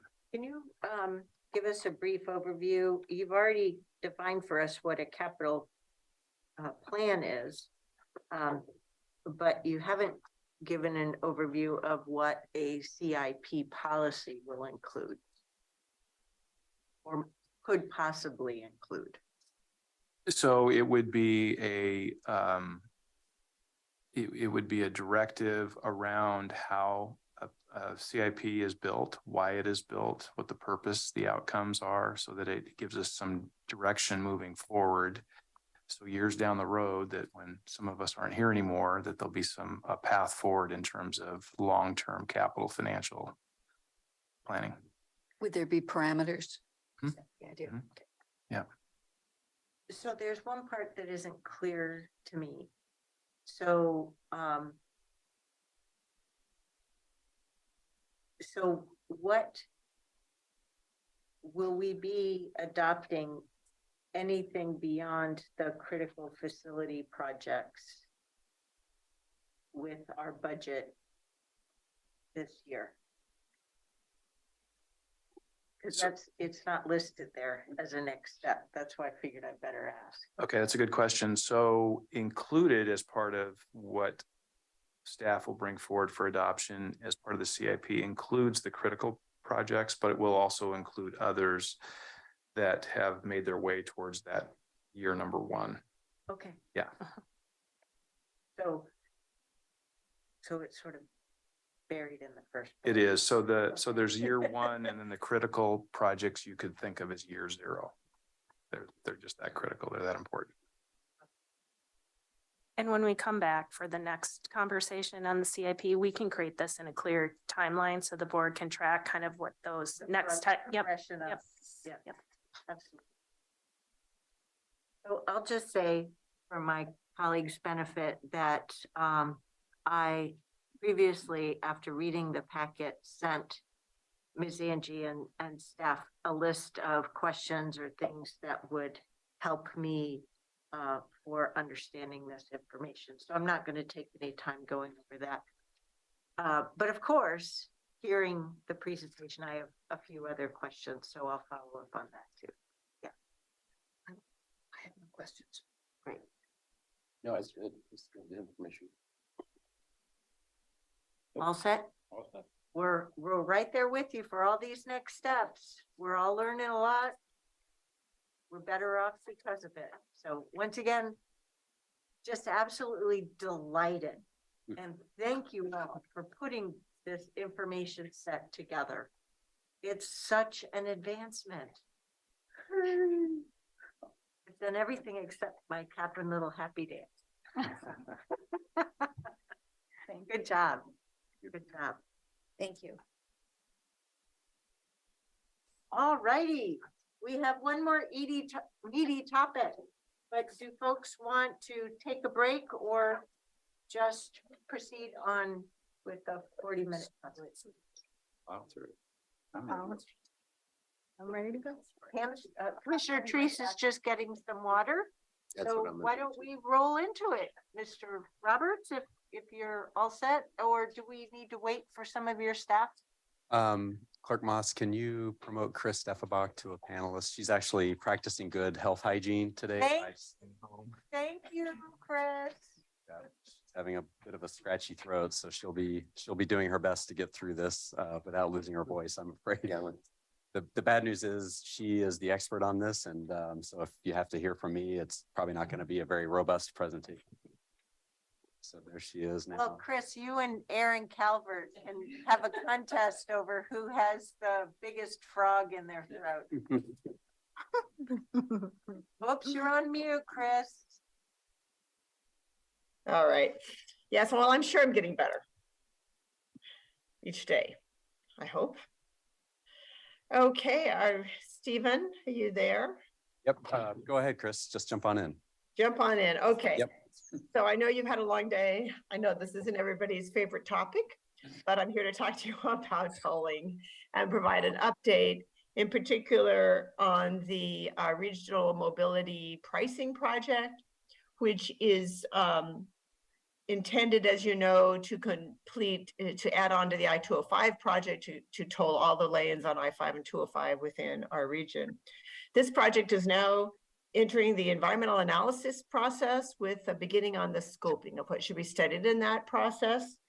And this will work its way through the National Environmental Policy Act process. So we're here to talk to you, give you an update on this project and the scoping phase it's in, and see if you're interested in submitting any comments during the scoping period. You don't have to, but it is an opportunity for you to share any comments you want in what this analysis should include. The other goal for today, of course, is to just prepare you for participation, whether it's on the Regional Toll Advisory Committee or other toll program. There's a lot of common opportunities these days on tolling. Next slide. So the questions we have for you are, I'm going to share with you the proposed project action, it's called the project description, and I'm going to share with you the purpose and needs statement that's proposed. This is what ODOT is seeking comments on through the scoping process. So I'm going to check back in with you at the end to see if you have comments or concerns about the proposed approach to how pricing is moving forward. And if you have any comments and concerns about the purpose and needs statement, which also includes goals and objectives. And then we have included in here some draft comments. A question to circle back to you later is, do you want to submit any comment letter comments for scoping? There are some that we've proposed, or you may have other suggestions, or you may decide you don't feel like you need to. And then lastly, there's just a lot going on in tolling, so just finding out more what additional information or future updates would be helpful. Next slide. So recap, there are 2 toll projects in the region. And the I-205 project is the one that's underway. Construction of the Abernathy Bridge is ongoing. And the toll analysis is going on for the project of widening the 3rd lane. This project follows a pretty standard, it's called Section 129 of the Federal Administrative Rules. And it is following that process to use tolling to pay for the added capacity being added. And ODOT expects tolling to begin in late 2024. The second project is the one that's just now getting started, which is tolling the rest of the I-5 and 205 between Boone Bridge and Wilsonville and Columbia River. And the comment period is open from now through January 6th. And it is going to be proceeding under a unique new program. It's not new, but it's new to us, the Value Pricing Project, which is really an opportunity to, it's a little more wide open in terms of how the revenues are spent. It's focused on reducing congestion. Tolling, ODOT plans to begin tolling on the rest of I-5 and 205 in 2025. That's just kind of an overview of a recap. And next slide, Stephen. And tell me if I'm going too fast, because I know you've all had a long day. So the previously, just kind of a little recap, we've been here to talk to you about tolling before. And I just wanted to remind you on some of the comments that you've previously submitted to the Oregon Transportation Commission on their congestion pricing policies in the Oregon Highway Plan. And the comments that you submitted at that time were recommending evaluating a broad area, not a narrow corridor next to the tolling, but a broader area to identify impacts and mitigation, to be sure to mitigate for all trips, health and safety, not just short trips or long trips, but all trips. And to the need to have multimodal options and to meaningful engagement, and to be transparent in documenting the cost benefits, use of revenue, and the rate setting.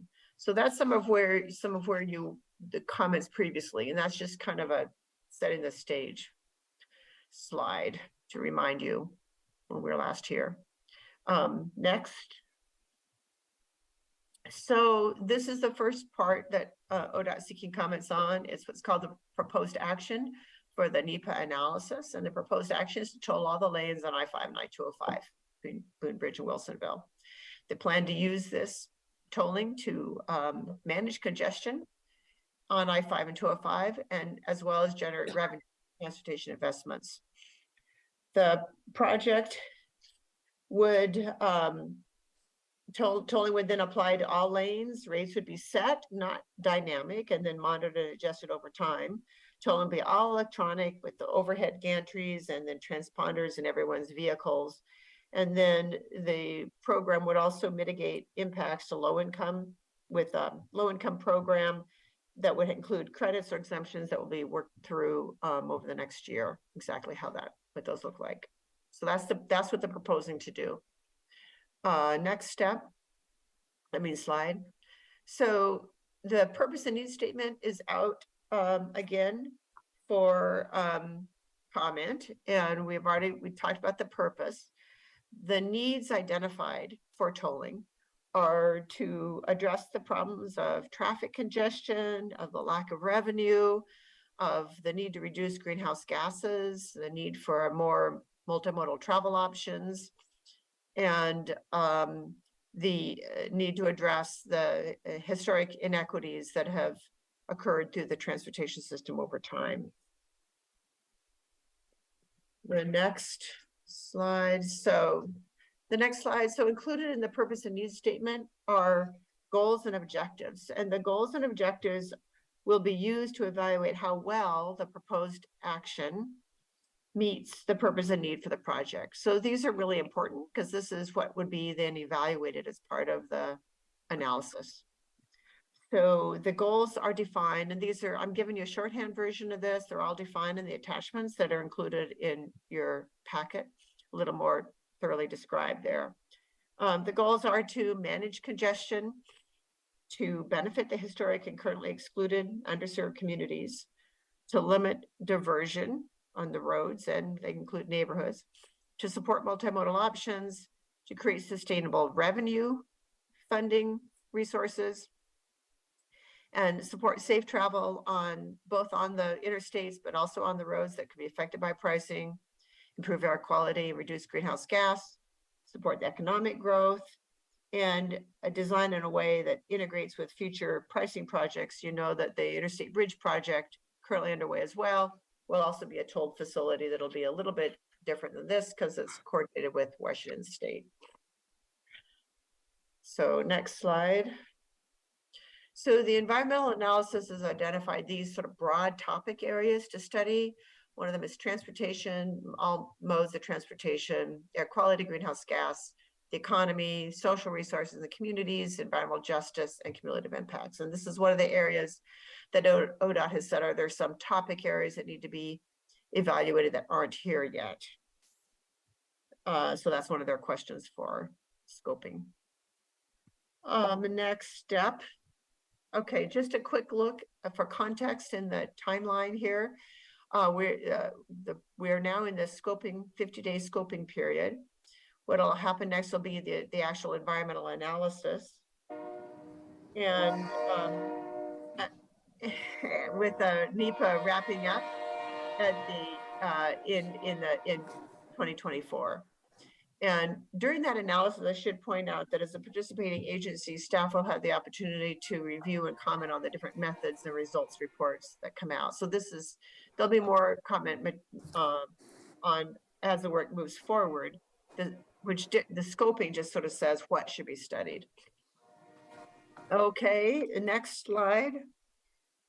So these are some draft comments for you to begin thinking about from staff, of the kind of comments potentially that could be submitted during the scoping process, and based on some initial analysis and based on your previous comments. And these are, so I'll just sort of, they include making sure there is public engagement throughout the process at a level that's regional and statewide, I should add, not just narrowly within the corridor, but we know from looking at data that people from throughout the county are using I-5 in particular, more so than 205. So that leads to the next point, include all of Washington County in this study area. There's a lot of use of I-5, not surprisingly, around the Tiger, Tualatin, Sherwood area. But the data shows that I-5 is used throughout the county. It is an important access. Next, another potential comment is to, it had a goal to support the function of a regional transportation system, recognizing that we need it not just to make sure that I-5 and 205 flow freely, but that the system as a whole works together, that the state and local system work together. And that could be strengthened. The next one is that we know that Southwest Corridor would provide a transit option to I-5, and that the value of that is only going to increase when I-5 is tolled. So important to support investments in Southwest Corridor and other public transportation that provide those options, travel options. Next has to do with transparency, really, to really evaluate those full economic costs and benefits for tolling, including the health and safety impacts or benefits. And then lastly, this is maybe a little bit similar to a comment Chair made earlier in your meeting today, in that, look beyond pushing the VMT per capita reduction. There's only so much gain we're going to get from that. The state is supposed to be, working on strategies for greenhouse gas emissions having to do with the fleet assumptions that we use in the region. So just, pushing to incorporate more strategies in that would help reduce greenhouse gas emissions, whether it's electric truck or transit, so that we can consider greenhouse gas reductions more broadly than VMT, and consider opportunities for climate adaptation in this as well. So these were broad and somewhat rough, but it's a starting point to think about the kinds of comments that could be made. I'll come back to these. I think I have one more slide. I'll come back to these and back into policy questions again to see again in your interest. The last, a little bit of an update on the toll program overall, just to help you keep this straight, everything that's going on. The Equity Mobility Advisory Committee has now signed up for another 3 years. They have a new work plan that is going to focus on helping the OTC implement the policies in the equity framework, basically institutionalize those and build them in to the system. There is a statewide rulemaking advisory committee, which will be in charge of developing recommendations on the toll rate setting, including the low-income toll program. They're scheduled to convene early in 23. Brand new committee will be making recommendations again to the OTC. And then there's the Regional Toll Advisory Committee, which Commissioner Fye has already told you about. There are also new steps in those congestion pricing policies, which are so important in really directing how revenue is spent.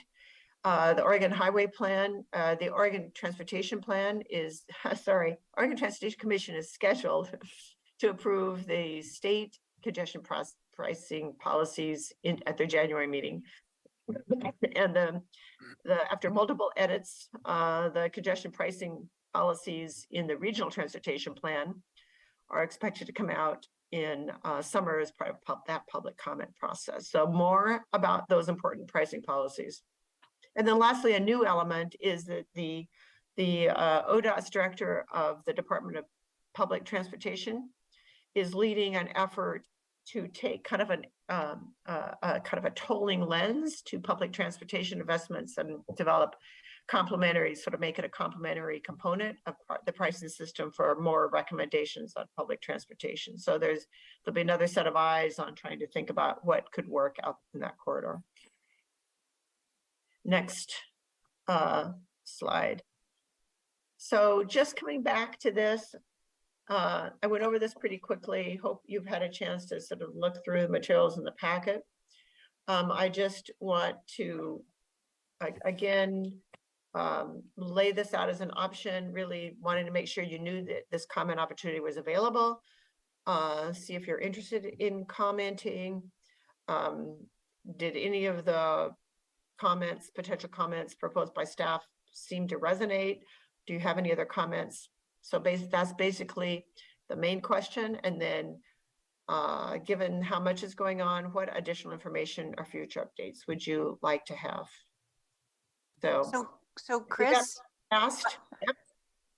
why don't Stephen and I here in the room try and foster the board addressing or sharing any questions we have on the presentation, and then those policy questions, because we look teeny tiny on your screen. Yeah, probably. Yeah, you do. So, but let me start with how grateful I am for your expertise. You really helped present the whole puzzle to me, including how our letter of September 6th fit into all of this.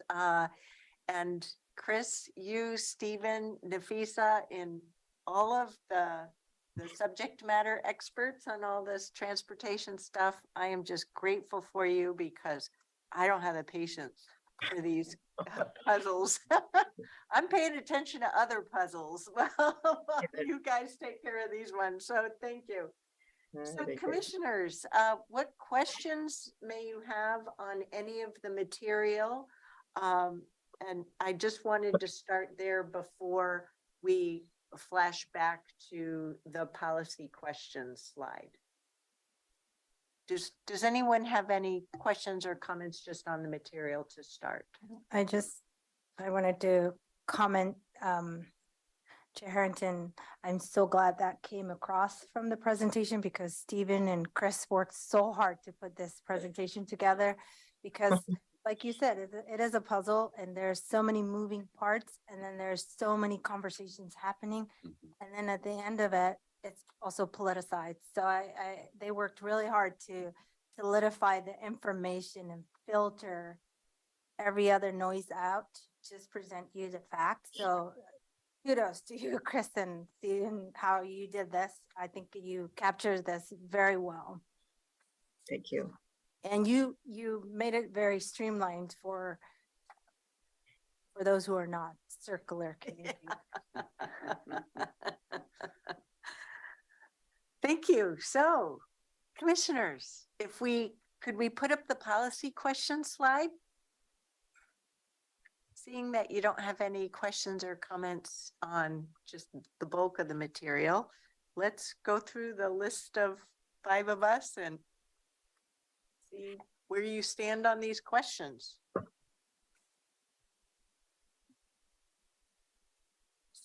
And I'll draw your attention back to the slide, 2 slides before this one, draft staff regional mobility pricing project, environmental analysis scoping comments. Those are the suggested recommended comments. If I could on that, I'd like to add, if the bullet list is sort of a laundry list, I'd like to add a first bullet. I see that ODOT is moving forward with the no action scenario. Mhm. Really want to echo how important that is, because all of the techniques are going to be controversial, right? We're going to learn more about each one of them, but we have to weigh that against doing nothing. And do we just continue with the current lay of the land? So that's why I thought it might be useful to include that. And I know I'm jumping in, but I figured I'd just prime the pump. On the second bullet item here, Mhm. include all of Washington County in the study area of potential interest or impact. So when I read this packet material before the meeting, I thought, ooh, that's a bit of a stretch. I understand what you're getting at, though, in terms of there is a lot of Washington County usage of I-5 and 205. But I'm wondering if we would be more successful in hoping that there is some data today somewhere in the Washington County ODOT mind meld of what our utilization is approximately now for I-5 and 205. So there is a report, and it came up at WCC yesterday. I've read it, 106 pages, but it's mostly graphics, that shows the trip origins, the destinations, and the types of trips using I-5 and 205. And I found it, I can share it with you, but it is insightful in showing that how the trips are coming from all over. That's why I thought this is important, but I'm not sure it's written correctly, because I'm not sure if saying area potential impact is correct. But the point is, it's not just somebody, an area right next to the corridor that is going to be affected by tolling. Yeah. And so somehow make sure that that is clear in this analysis, that it has implications for how to mitigate tolling, because the trips are coming from all over. So well, we can so word it better, but it is there. I understand your point that Washington County is reliant upon a functional I-5 and 205, right? And that's important. But in terms of the study area of potential impact being all the way out to Right. the Coast range. western edge of the county map. That's a good point.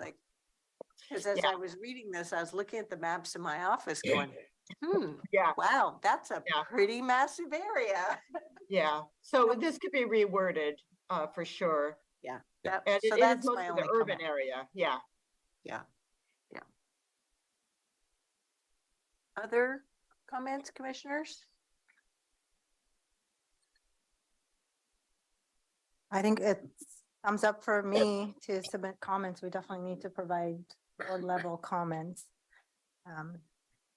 And I agree on all the bullets that it's listed here.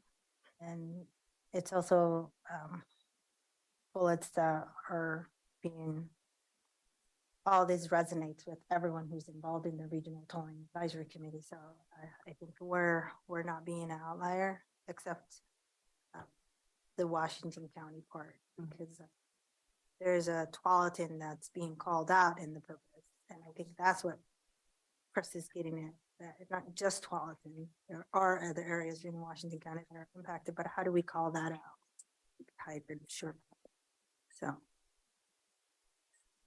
I'll give you a little bit of input, because I've transitioned from being a supporter of toll to saying this is unimaginative and not a good approach at all. And the reason for that, I just share personally, so I'm not wanting to sign anything at my signature, other than I appreciate what they've done. They're trying to capitalize with the existing system. But one of the bullets they're not exploring is a vehicle miles travel option. That's the salvation of all of this. So, a corridor that's taxed for a federal highway owned by United States citizens is a recipe for disaster. I mean, it's just not good. And I come from an area that's heavily impacted. I talk with businesses in that area heavily.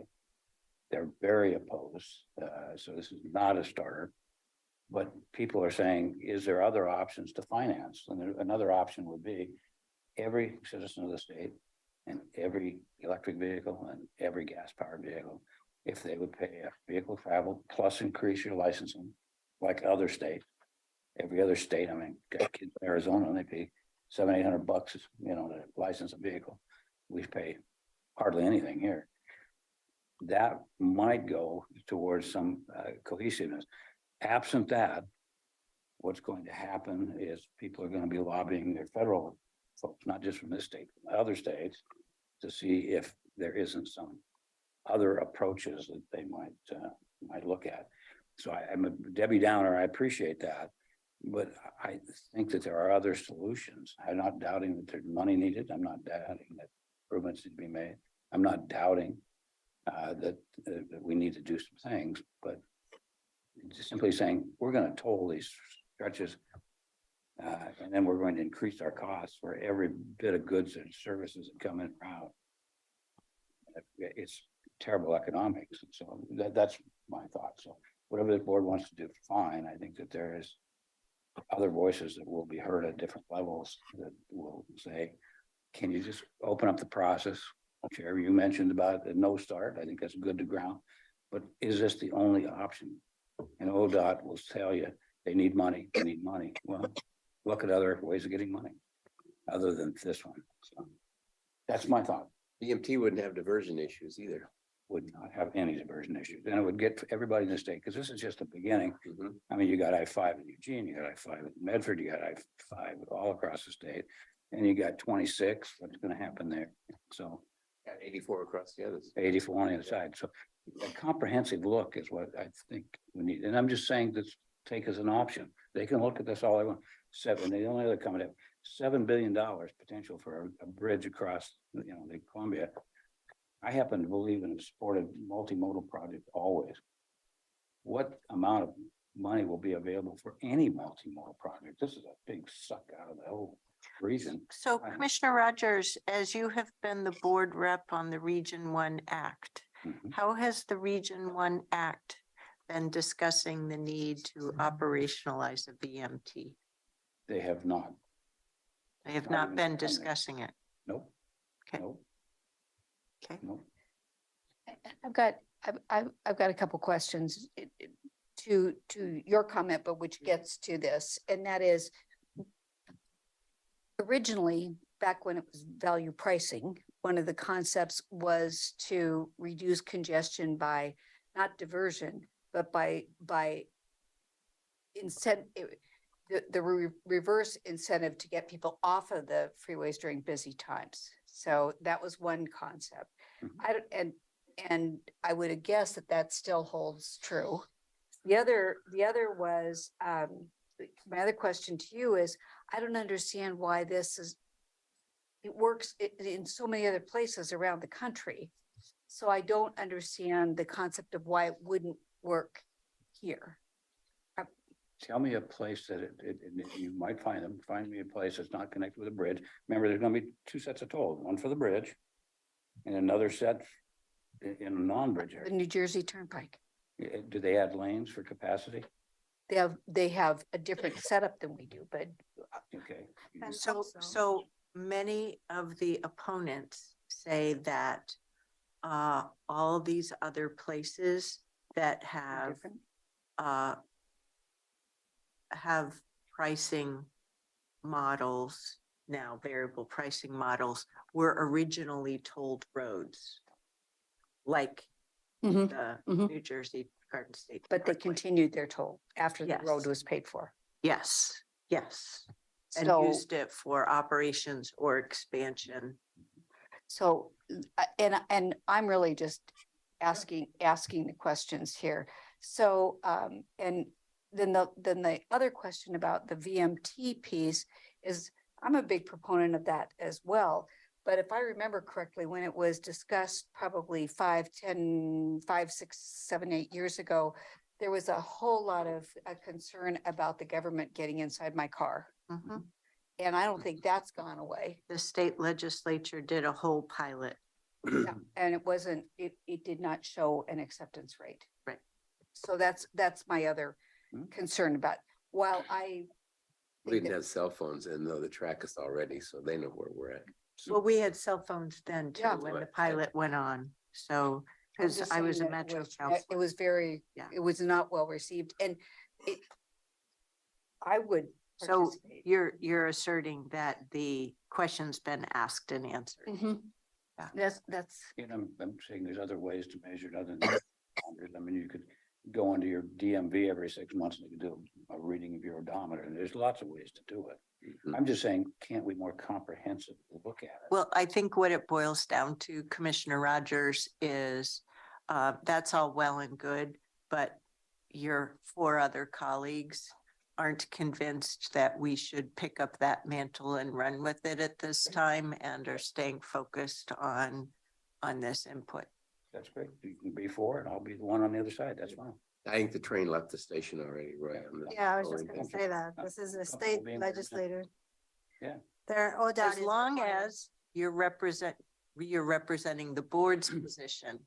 I will represent At the board. the position region in all one act. cases where it's asked, I will represent a different position when asked singularly. So even if they're asking you singularly, it's important to say the board has a position of, and then give your personal. The responsibility is not on them to say, does that match or not? But I'm also wondering in terms of clarification, back on one of the original, not the original slide, back on, let me start at the beginning. On slide 4, titled Oregon Toll Program in Metropolitan Area Overview. There you go. US.DOT Value Pricing Pilot Process. Chris, if I heard you correctly, you said this is not new, it's just new to us.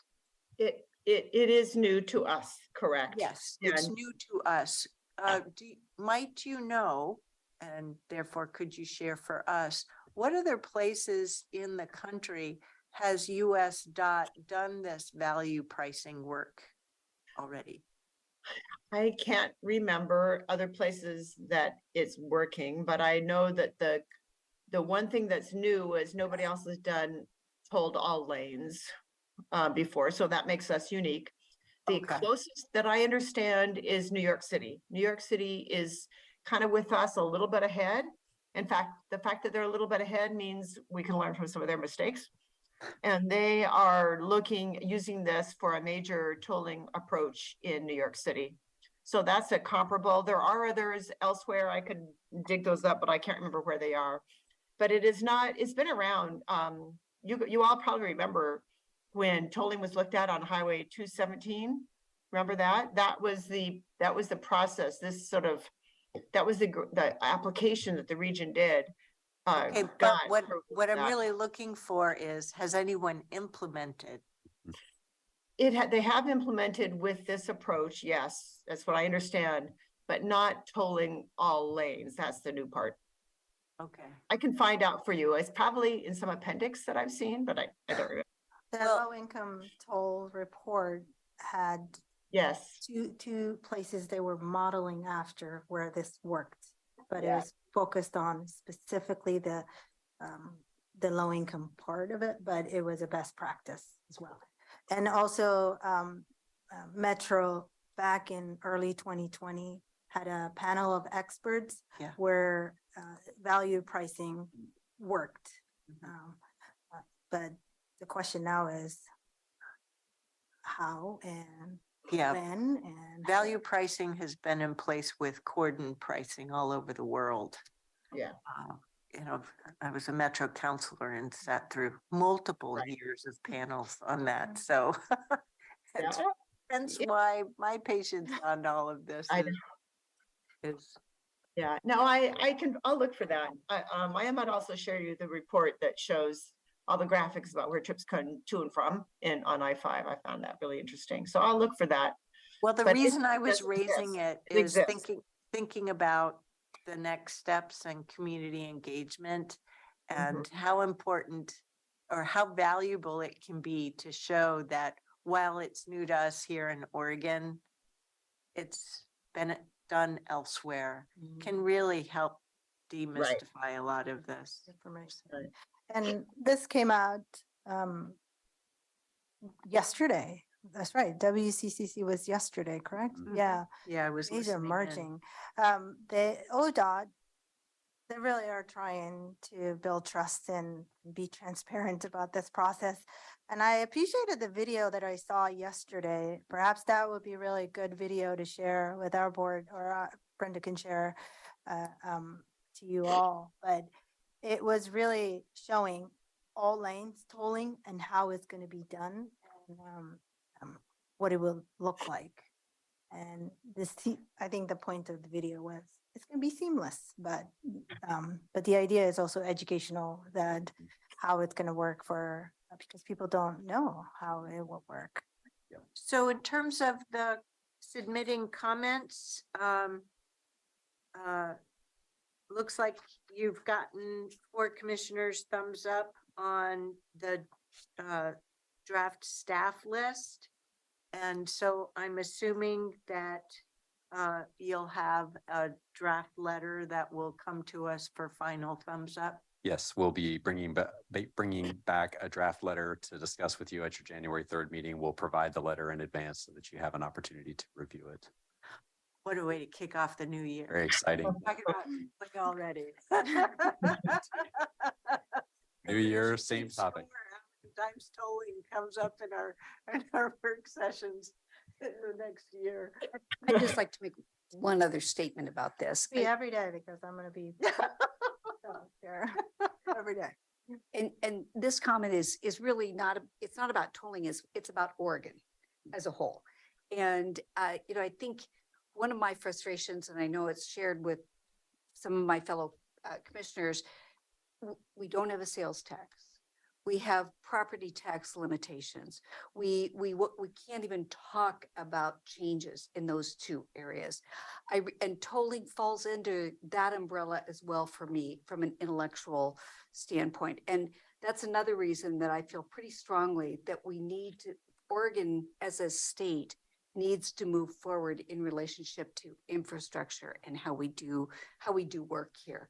So if it helps at all as we move forward, that's another philosophical reason for me to be behind a tolling project. So I'll just put that out there. Yep, as then Representative Tobias Reed coined, banana, build absolutely nothing anywhere. No time, no, Yeah. no exception. That's right. Yeah, really silly. Uh-huh. So I'm not sure I follow the banana. it's an acronym. Yeah. So. Yeah, and I think to your point, understanding Commissioner Rogers' comments, the study's moving forward, and so I think this is the opportunity for the board to help shape the analysis of the proposal that's being evaluated. And Chris made a suggestion potentially of, in addition to adding the no build as an alternative, we could potentially include another comment about interest in continuing to explore other revenue mechanisms as well. But again, that may be a little bit Outside of the scope, the scope of this particular proposal. Yeah. Okay. Then we will draft a letter, get that to you ahead of your January 3rd meeting, and we'll be back looking for hopefully a thumbs up. Terrific. Great. All right. We hope you feel better, Chris. Thank you. Yes, I'm sure I will. Thank you for your patience. I know you've had a long day, and tolling is nobody's favorite topic. Hey, we've only done it to ourselves. It's not a bad topic. Thank you, Chris. All right. Okay. All right. Thank It really you. isn't. No. It isn't. All right. Good to know. Good to know. It's an important topic. Okay, is there anything else with regard to like heads up or anything before our meeting tonight? Nope. Nope, nothing, See you nothing in new. person. Great. We'll see you at 6:30 in the auditorium.